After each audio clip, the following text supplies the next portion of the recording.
L'événement dont vous parlez, il s'agit donc du colloque international Africampus 2019. C'est un colloque ancien maintenant, puisqu'on est à la 5e édition, après Libreville, la première fois en 2008. Ce colloque est passé à Dakar, est passé à Cotonou, est passé à Ouaga. Et puis donc les universités ivoiriennes se sont engagées à Ouaga à l'organiser ici à Abidjan.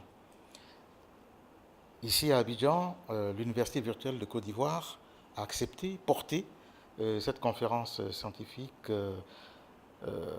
qui s'intitule réellement, à côté donc de son acronyme, les usages intelligents du numérique dans la réorganisation universitaire.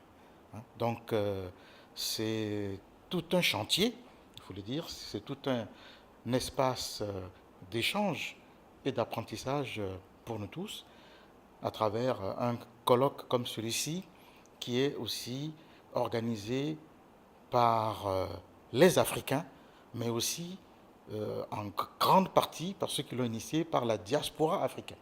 Donc il y a ces deux composantes qui se réunissent pour mettre en place un tel colloque. On peut dire aussi que le colloque Africampus répond au plus près, disons, des préoccupations des universités. Nous avions visité au début le LMD, qui était un chantier important, et nous visitons aujourd'hui les réseaux sociaux.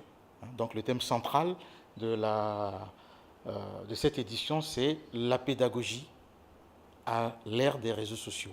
Donc vous voyez bien que l'Afrique, les universités africaines sont aussi un peu à l'avant-garde en essayant donc d'examiner, de regarder quels sont les usages intelligents, notamment, pour dire les choses simplement, comment Facebook peut rentrer dans l'académie, comment WhatsApp peut rentrer dans l'académie, comment tous ces outils-là numériques que les jeunes utilisent aujourd'hui peuvent effectivement impacter l'académique.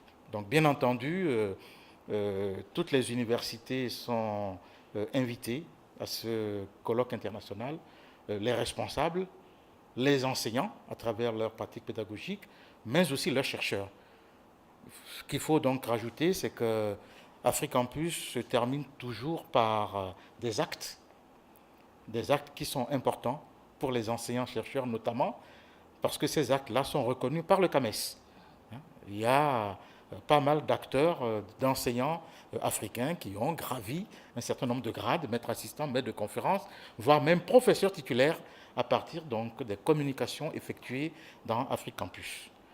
Et toute la crédibilité d'Africampus aujourd'hui, c'est d'être ancré au réseau thématique du CAMES qui lui donne un tout petit peu vraiment une crédibilité panafricaine.